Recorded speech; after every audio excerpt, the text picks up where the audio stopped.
नमस्कार दोस्तों, आप सबका स्वागत है हमारे YouTube चैनल में। दोस्तों, नवरात्रि का पर्व 17 अक्टूबर 2019 से प्रारंभ हो रहा है।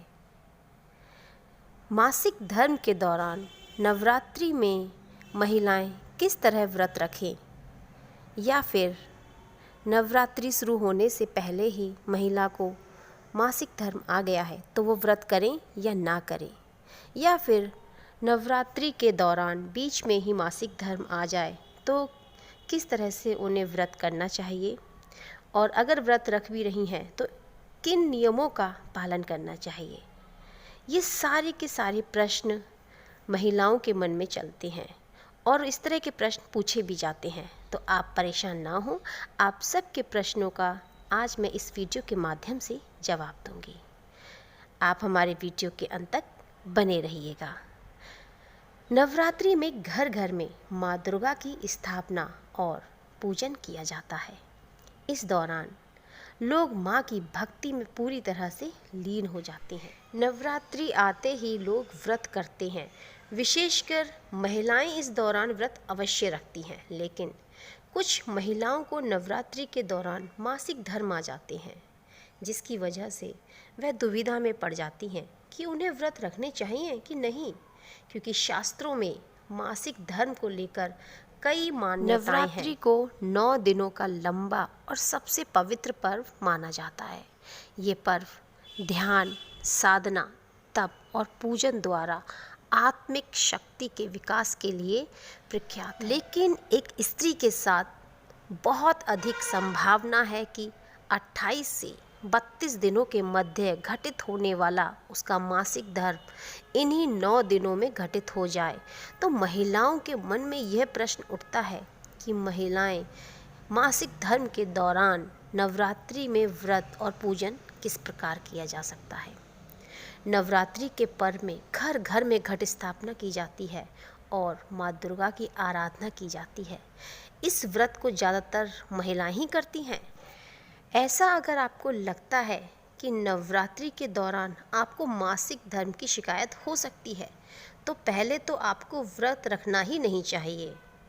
और यदि आप इस दौरान व्रत रखती भी हैं तो पूरे श्रद्धा और निष्ठा भाव से व्रत को रखें, क्योंकि भगवान के लिए भाव और श्रद्धा ही अति महत्वपूर्ण है।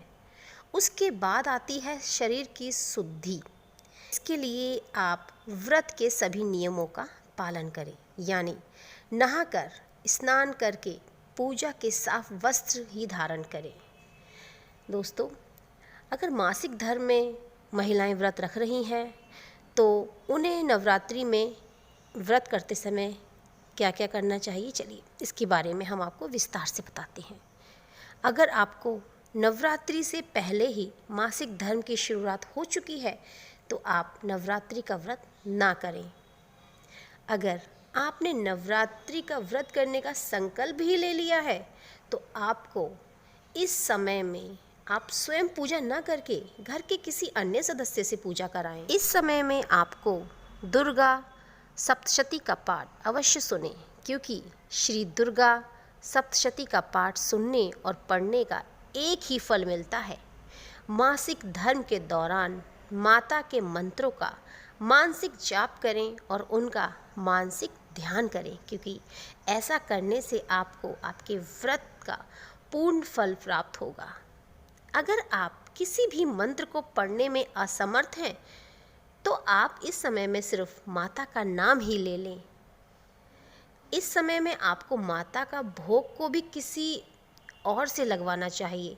आप जो भी भोग माता को लगाती हैं तो आप खुद न लगाकर अपने घर के किसी भी सदस्य से उस भोग को लगवाएं। आपको स्वयं माता को भोग नहीं लगाना है।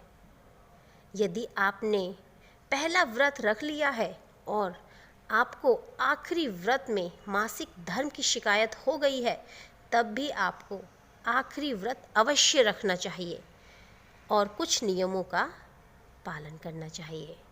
नवरात्रि में जिस समय आपको मासिक धर्म खत्म हो जाए उस समय नहाकर साफ वस्त्र धारण करके माँ भगवती का पूजन करें। उस समय पूजन में उतने ही लौंग के जोड़े चढ़ाएं जितने दिन आपने माँ का पूजन नहीं किया है। नवरात्रि के आखिरी दिन जाने अनजाने में हुई सभी गलतियों के लिए माँ से क्षमा याचना अवश्य करें। अगर आपको नवरात्रि में मासिक धर्म आ जाए तो सबसे पहले तो आपको मंदिर नहीं जाना है। इस समय में भगवान के पूजा के बर्तनों को भी बिल्कुल भी स्पर्श ना करें। माता की ज्योति, कलश आदि का भी स्पर्श इस समय में निषेध है। नवरात्रि में माता का भोग और प्रसाद को ना तो इस समय आपको बनाना है और ना ही स्पर्श करना है। नवरात्रि में ना तो झूठ बोलें और ना ही किसी की निंदा करें। अगर आपको नवरात्रि का व्रत रखा है तो आपको एक समय ही भोजन करना है, लेकिन यह भोजन आपको स्वयं नहीं बनाना है, किसी और से ही बनवाना है। इस समय में आपको किसी भी धार्मिक पुस्तक या अन्य चीज़ों को नहीं छूना है, लेकिन हाँ, आप इन किताबों को किसी और के द्वारा सुन सकती हैं। मासिक धर्म के दौरान आपको माता की मूर्ति को भी स्पर्श नहीं करना चाहिए। इस समय में हो सके तो किसी भी धार्मिक क्रियाकलापों पे भाग ना लें। जिस दिन आपका मासिक धर्म खत्म हो जाए उस दिन माँ का पूजन अवश्य करें। उम्मीद है दोस्तों, आज की दी गई जानकारी से आप संतुष्ट होंगे।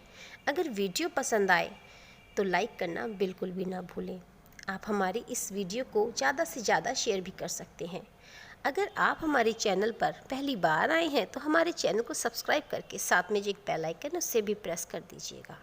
आप लोगों से फिर मुलाकात होगी एक नई वीडियो के साथ। तब तक के लिए जय